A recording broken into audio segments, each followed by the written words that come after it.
Well, I gotta admit, I did not see that one coming. Microsoft just bought Bethesda. Well, to be, I guess, more accurate, they bought ZeniMax, who's Bethesda's parent company.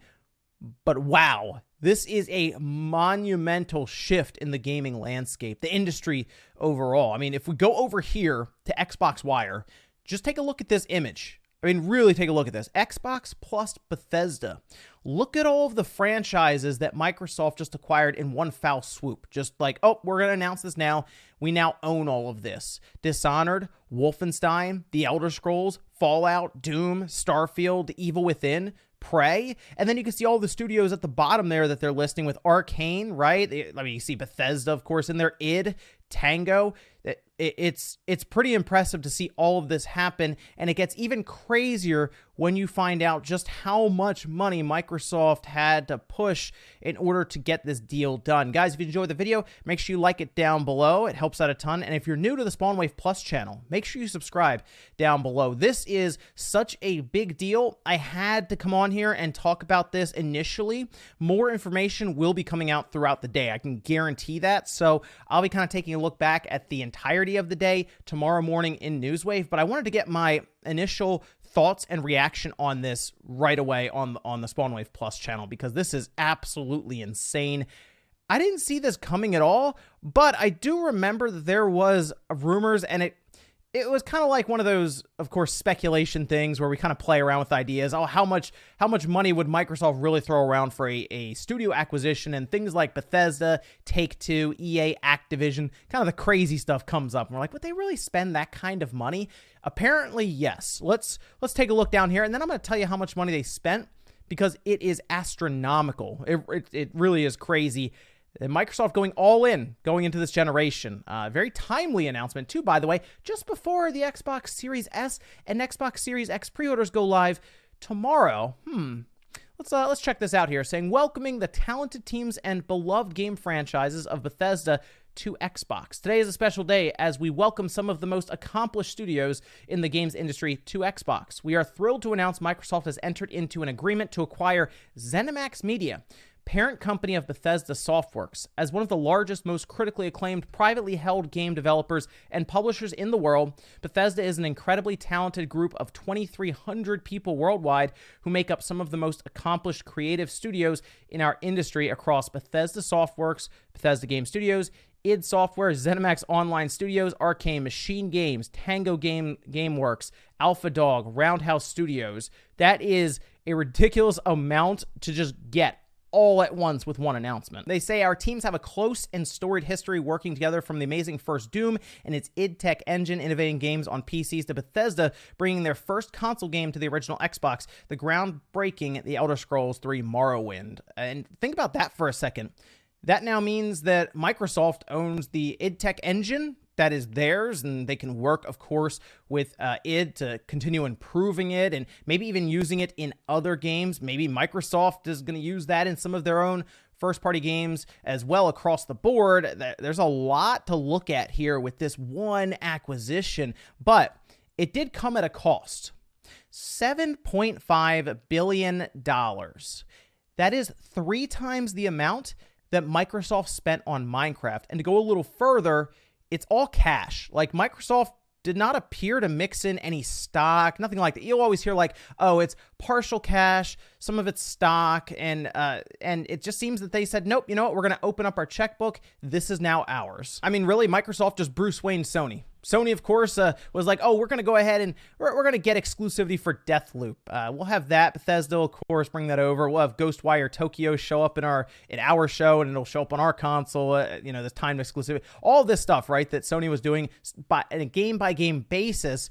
Microsoft just showed up and said, oh, we just own this now. This is ours. Like, that is Bruce Wayne right there, like behavior from Microsoft. And it's because they can do it. Like, they have the ability to do something like write a $7.5 billion check. That's something that Sony cannot do, or even won't do.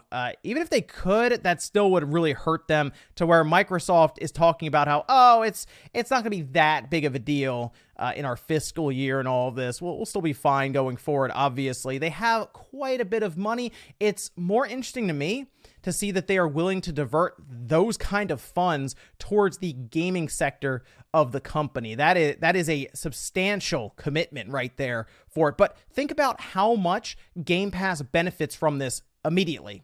As soon as the deal is done, which I was seeing won't be done until the second half of fiscal 2021. So I guess that's going to be first half of next year or something. It's going to be a little bit of time. It's not done immediately right now, but the agreement has been signed. It has to go through regulatory process, all of that stuff, right? It's the same thing we talked about with NVIDIA and ARM. There have to be a lot of people looking over these documents and making sure everything checks out and it's good to go.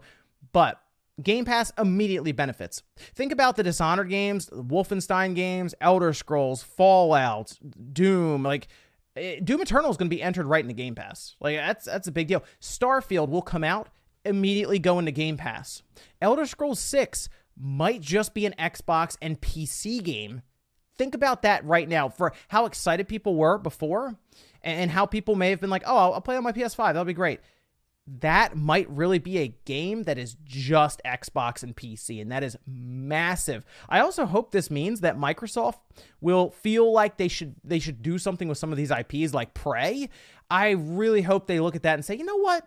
Maybe Prey isn't this AAA big budget game or something, but if they could put a studio on Prey and kind of work out another game in that series and it just be a Game Pass type game, right, that just drops on there and it works to continue subscriptions, that's exciting stuff for Prey fans. This mostly works towards Microsoft's strategy with subscription services. So they need to have constant output and flow of games coming out. They just talk about 2,300 different employees that they are now acquiring through this with all of those studios. And from what we've seen, as Microsoft has managed to acquire more and more studios, the output of those studios has gone up. And you would expect that to be because of the financial backing where Microsoft is willing to support multiple projects at one studio.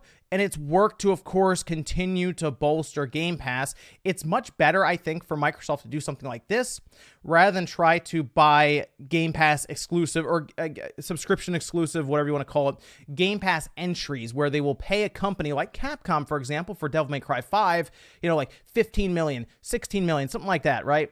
Just to have it there for a limited time. It's not infinite. It's not indefinite. But something like this would be because they own these games now. They just stay in Game Pass.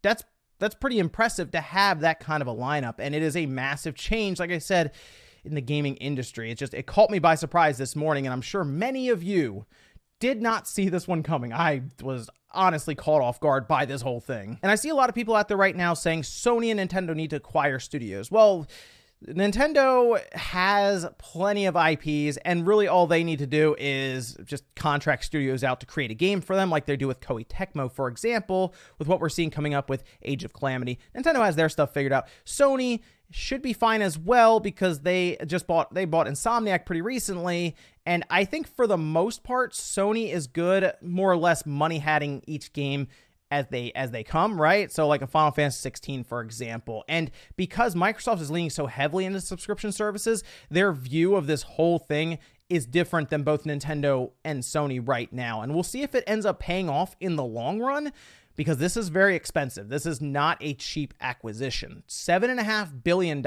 is a lot of money to throw around for just this, even though it's a large amount of IPs, right, to bring under the Microsoft Game Studios umbrella. It's not cheap. So we'll see what happens here. I'm going to keep an eye on the situation because it is currently breaking, and there's a lot of news and information coming out as we go along here. And it's going to be crazy to see what Microsoft does with this. Wow. Bethesda is now part of Microsoft and part of Xbox. Whew. Crazy Monday, right? Guys, let me know what you think about this situation down below. Make sure you like the video on the way out if you enjoyed it, dislike it if not, and I'll see you next time.